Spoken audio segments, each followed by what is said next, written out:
One day after putting USC coach Steve Sarkisian on an indefinite leave of absence, USC announced that he has been fired, and athletic director Pat Hayden issued the following statement.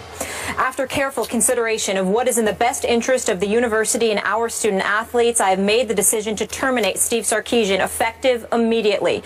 Through all of this, we remain concerned for Steve and hope that it will give him the opportunity to focus on his personal well-being. A player told Espn via text on Sunday that Sarkisian showed up lit to meetings again today. Another source said he showed up Sunday morning and appeared not normal and then was told to leave. According to SB Nation, the coach checked himself into a residential treatment facility. Stephen A., what's your reaction to this? My initial reaction is sadness.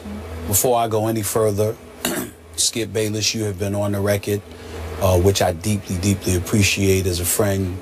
You highlighting your family's issues and history with alcohol. Appreciate that. Do I have members of my family who've had issues with alcohol? Sure, but not to the level that you detailed about your family. So I am far from an expert on this particular situation. Drugs is the other side of it. I can speak on that. But alcohol is obviously a different drug that I'm not that familiar with. It is different. It is different, okay?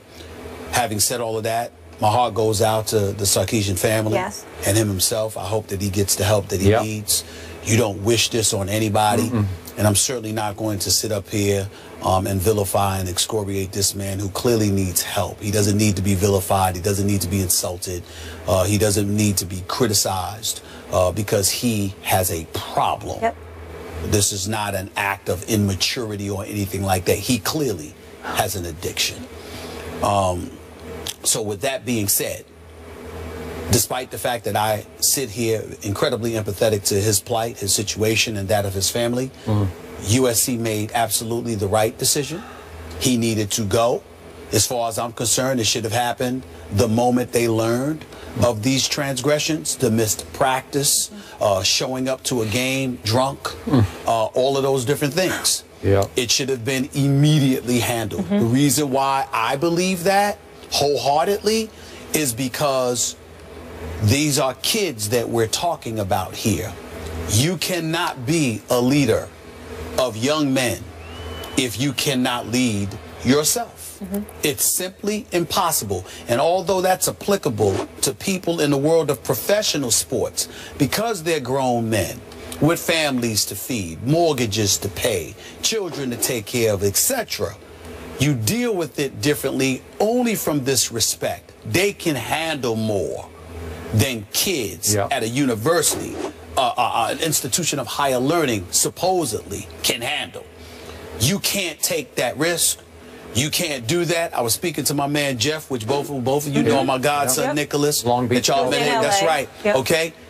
Nicholas could potentially be a big-time player, y'all. I asked Jeff, he said, Coach Sarkisian couldn't come into my house. You can't come into my house asking me to trust you with my child. So when you hear something like that, that says it all, that speaks to it, it is what it is. But what really has resonated through my mind over the last 24 hours, I'm wondering why Pat Hayden isn't out the door with him. Now, we appreciate the greatness of Pat Hayden at USC. We appreciate the fact that he bloated about USC, its tradition, what it stands for, and what we're supposed to be all about. We understand that he doesn't need this job. He's free to walk away anytime. They're free to let him go anytime. He's on a year-to-year deal, okay? Because he's a successful businessman. He doesn't need USC. And under no circumstances do I want to come across as an individual that in any way is trying to impugn the character and the integrity of Pat Hayden. Because I understand that as a man, meaning himself, what he stands for, by all accounts, he seems to be a very good man. But the dereliction of duty that he exercised in vetting Steve Sarkisian before hiring him is at the very least egregious. Keyshawn Johnson, our very own Keyshawn Johnson's former #1 overall pick in the NFL by the New York Jets, former star at USC, was on my radio show yesterday. And he spoke about how Sarkisian, because guys like him are consulted, and he spoke about how Sarkisian was 6th on the list. 6th.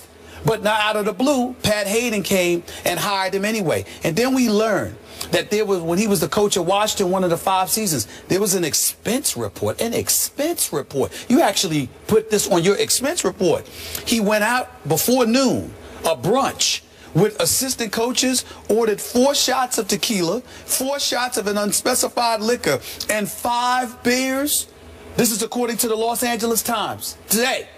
You look at all of these different things, and you knew what happened at the preseason rally where he came, he showed up as inebriated. You clearly looked out for him because he was your friend. You clearly looked out for him because of your relationship. You clearly looked out for him at the expense of what was in the best interest of USC. At the very least, Pat Hayden should have nothing to do with the next head coach hired. And if I'm being fair, what other athletic director do you know can make such an egregious error, all in the interest of looking out for his friend, and still keep his job? I'm just saying. It pains me to admit I agree with every word you just spoke. I like the heck out of Pat Hayden. I know him pretty well, covered him when he played for the Los Angeles Rams. Just for your edification, he is a good guy. Might be a little naive. Wasn't the typical pro football player because he was magna cum laude at USC, which led to him being a Rhodes Scholar at Oxford. So he didn't really fit the profile exactly of the NFL player. Not that they can't be good in class and smart, but he just didn't. He was always a little bit of a fish out of water in the locker room. And I always found him to be a little bit rose-colored glasses. Everything was going to be okay. He would see nothing but the good in everybody around him in the locker room. He was a pretty good quarterback in the National Football League. He won some games as a little undersized quarterback. Los Angeles Rams. Boy, he won one against my Cowboys in Dallas, a playoff game when you're beating Roger Staubach, and it was something to behold. But I'm not sure he's qualified to be an athletic director. Maybe a fundraiser for USC, and to your point, he was a highly successful, high-powered attorney before he took this job for the sake of his alma mater. And a businessman, Yeah, he's a businessman. Yeah, he made a lot of money. But he did love Sark to a fault. He had a soft spot for him that turned into a blind spot for him, which is very, very dangerous. All your evidence and information that has come to the fore is damning, because the man who was such a great student did not do his homework in his coaching search. And the fact that it's now been reporting that several of the Huskies he coached at the University of Washington are saying, oh, he had alcohol issues that impacted his ability to do his job as a coach when he coached here in Seattle. Really? And Pat Hayden seems oblivious to all this, rose-colored glasses on. And then remember what Pat did to protect his coach? Remember September of 2014 at Stanford? Remember this game? I happened to be watching it live. Somehow Pat Hayden gets a text up in the press box in his wherever suite he was, and he's supposed to go down on the field to help Sark, who's into it with a couple of the referees. And he went down on the sidelines, and Pat Hayden is screaming at the referees from the sidelines, member of our committee that picks our playoff finalists for college football, and he was on the hot seat over that because that's out of bounds. You know, you completely, literally crossed the line onto the football field. And remember, USC is a private institution, so they can do whatever the heck they want to do. Nobody's going to tell them one way or the other, and they all love Pat Hayden. I'm with you. I don't think he should be allowed to pick the next head coach, just because here's the final irony. The most painful irony of all to me is that Pat Hayden, being true blue to his buddy Sark, enabled him to fail at USC. If he had used what the alcoholics call tough love back before the season started and put his foot down and said, you're going to rehab now. Absolutely. We will go interim. We'll pick somebody on our staff to get us through. I know we have a good team. We have a chance to have a great team, but we're going to get through this year, and then you're going to go fix yourself, we hope, and then you're going to come back next year. That would have saved his job. I'm pretty sure we would all sat back, right? And his career. Yeah, wouldn't we have all sat back and said, boy, it's a tough thing he's going through, but we'll wait and see how it turns out for next year for Coach Sarkisian. Am I right? Okay, he didn't let that happen. He let the wrong thing go out of too much blind love for Sarkisian. A couple of points I want to make based off of what you just said. Number one, I am not going to sit up here and speak about a man with such impeccable credentials, who is so revered, and act like, oh my goodness, he should be fired because he made a mistake, it was a dereliction of duty. It's not that. It's that Pat Hayden is about fairness. Pat Hayden is about what's right and wrong. No, he is. I agree. Any other You're institution that you point to, what athletic director do you know would get away with making such a number of egregious errors as it pertained to one individual? They wouldn't get away with it. Okay? You clearly shoved fairness and equity aside in an effort to engage in what some of us would view as nepotism. I'm looking out for my homeboy. I'm looking out for this guy. As well. And so the Pete Carroll connection, of course, but Lane Kiffin had a Pete Carroll connection. It did not stop Hayden from firing him on a runway. That's true. On a runway off a plane. So I'm saying that's the other point that I wanted to point out about what you made, because you talked about the rose-colored glasses. And I'm going like this. Well, that's not entirely correct, Skip, because that's not what he had with Kiffin. He was pretty hardcore with Kiffin. There was no rose-petaled glasses there. He was pretty hardcore. Well, I think Lane pushed him until he just couldn't be pushed anymore. I'm just saying, but Lane didn't push him like this. In a different way. Lane confronted him and challenged him. Lane confronted him and challenged him because Lane Kiffin was thinking about what he inherited post Pete Carroll, the pressures of succeeding the man, and on top of it all, still having to win full games with lesser than 85 scholarships because it was confiscated from them because of what transpired during the Pete Carroll era and all of this other stuff, even though a lot of people at USC think that was bogus. Nevertheless, Lane Kiffin was in his face saying, whoa, whoa, whoa, I understand where you're coming from, but look at what I'm having to deal with. So you get rid of him. Ed Orgeron goes 7-2 in 9 games. He did. Had a great relationship with the players, had great relationships at USC. Pete Carroll said, Pat Hayden said no. No. Then, like Keyshawn Johnson said, we got numerous candidates to look at.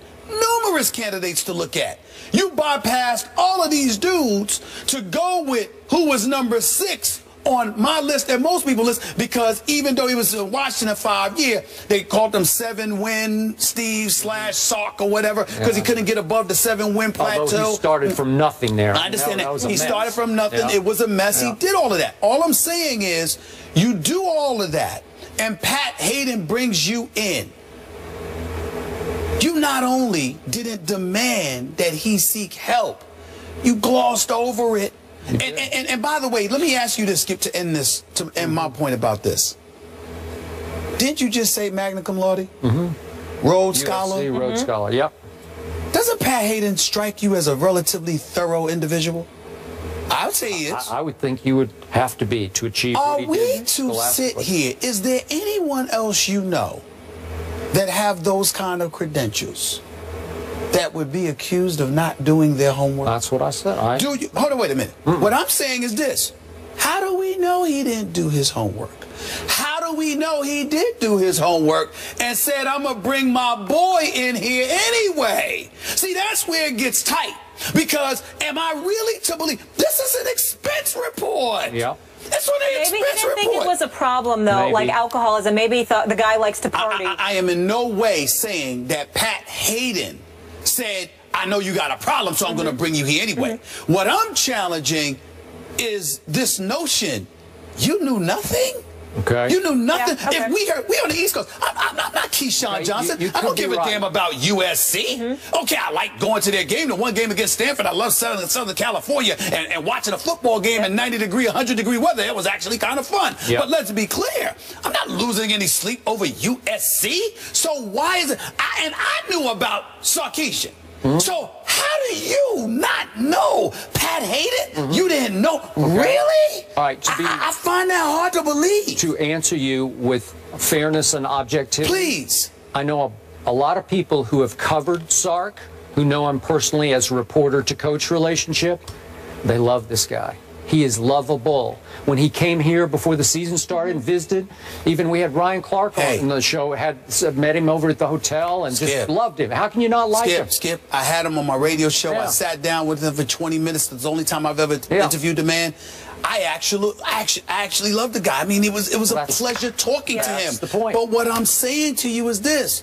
Nobody's challenging whether he's lovable or not. I'm saying, you Pat Hayden, you knew nothing. Well, you knew.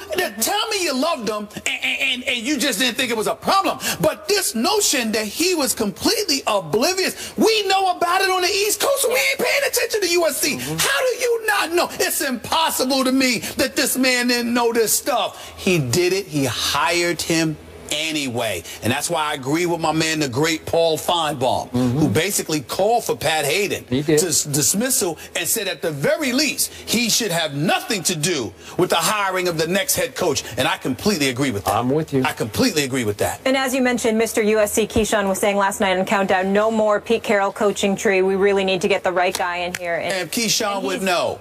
He would know. The Trojan War airs tonight that he executive produced. Good point. That's right. We have another big-time coaching vacancy. Steve Spurrier leaves South Carolina. We'll tell you why the head ball coach retires mid-season. That's after the break.